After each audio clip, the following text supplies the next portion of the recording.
Well, hey family, on Sundays right now we're talking about Bridge the Gap.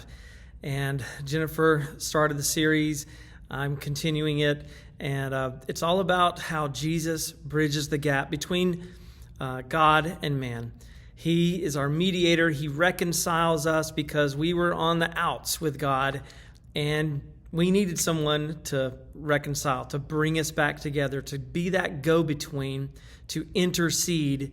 Kind of like when you were, in grade school and you might have liked some kid across the class and, you send one of your friends over to say, hey, Jay likes you. Do you like him? Or you might have passed a note or sent a note with that friend, That friend is the mediator. That friend is the go-between. And so that friend is the one that creates that reconciliation. And that's what Jesus did for us, right? But today I want us to talk a little bit about the gap. The gap between us and God, between man and God. And of course, what is that gap? What creates the gap? I mean, the first and right answer to that is sin, right?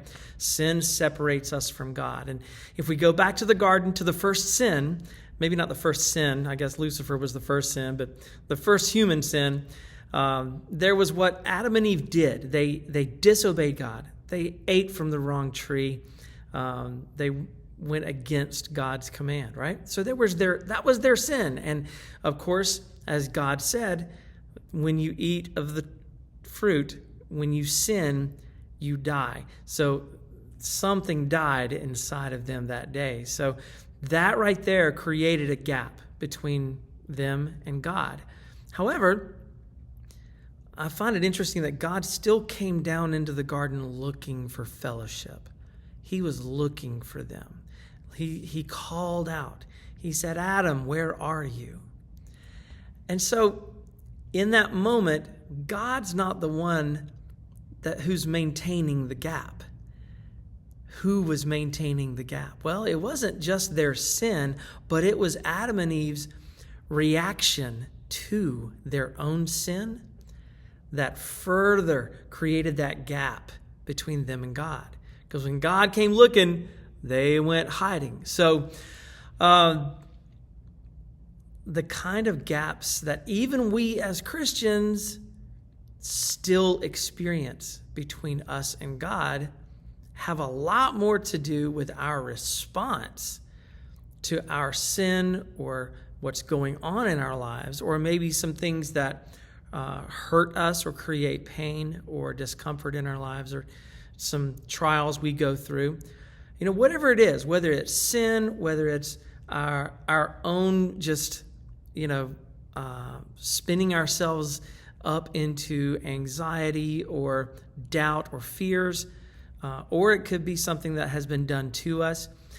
All of those things are awful, but it's how we respond to them that many times will create more of a separation between us and God. So even Christians can experience the gap, right?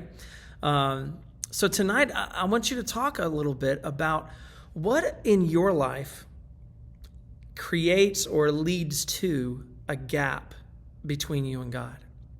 Certainly, some of the best answers to this, the easiest answers to this are going to be ways in which we sin, right? When we sin, we pull away from God. It kind of, it separates us from God. We get convicted, and we have that same decision. Are we going to press toward God, or are we going to pull away from God?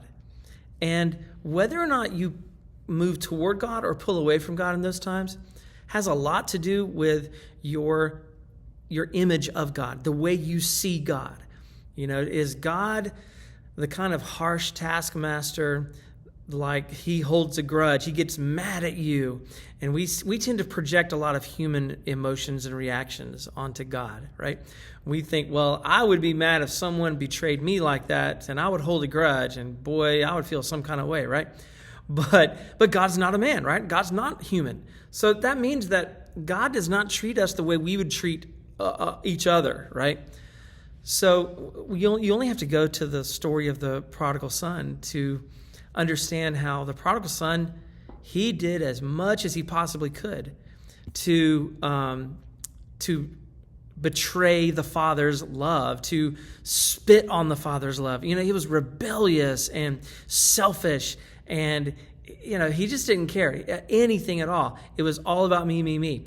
And so, of course, he kind of came to himself in the pigsty, and he thought, I would love to go back home, but man, how could I go back home?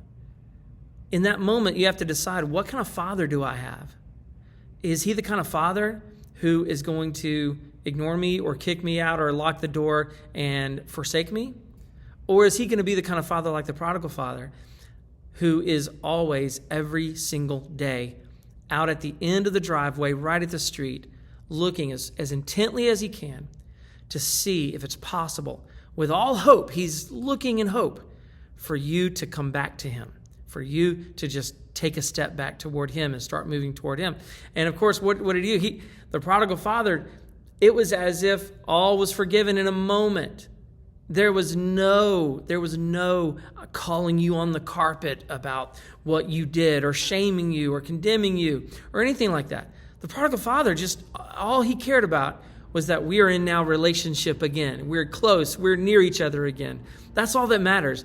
And he promoted and restored the prodigal son back to a good, a position that was high and lofty. Gave him his signet ring, let him wear his robes, right? So that everybody who looked at him treated him like they would treat the Father. So he gave him authority and position and title and honor. And that all flowed through a restored relationship.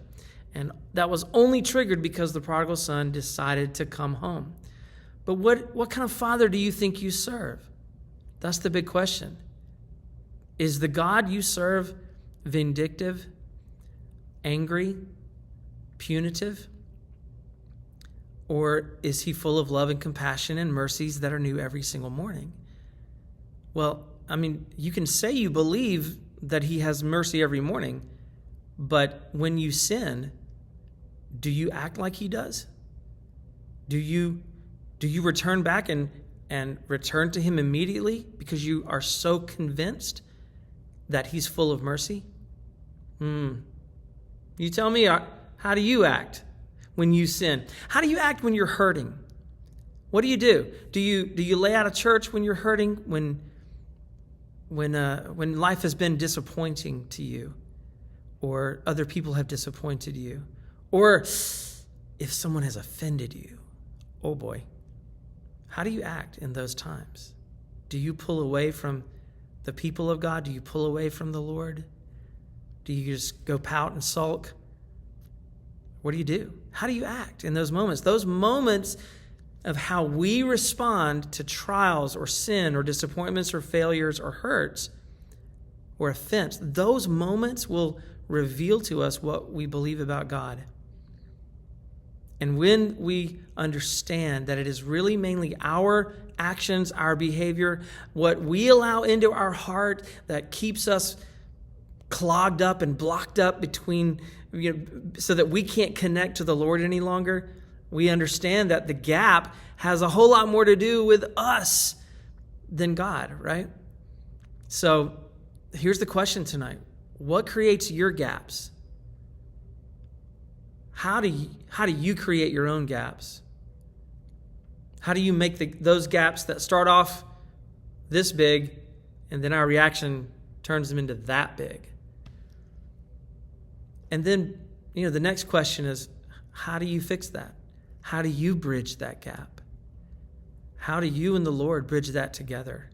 What disciplines, what responses have you learned that help you to get over those issues, those self-sabotaging responses and triggers that keep you separated from God? How do you get over those? What helps to do that for you? Is it people? Is it a relationship? Is it worship music? Is it church? Is it, I don't know. What is it for you?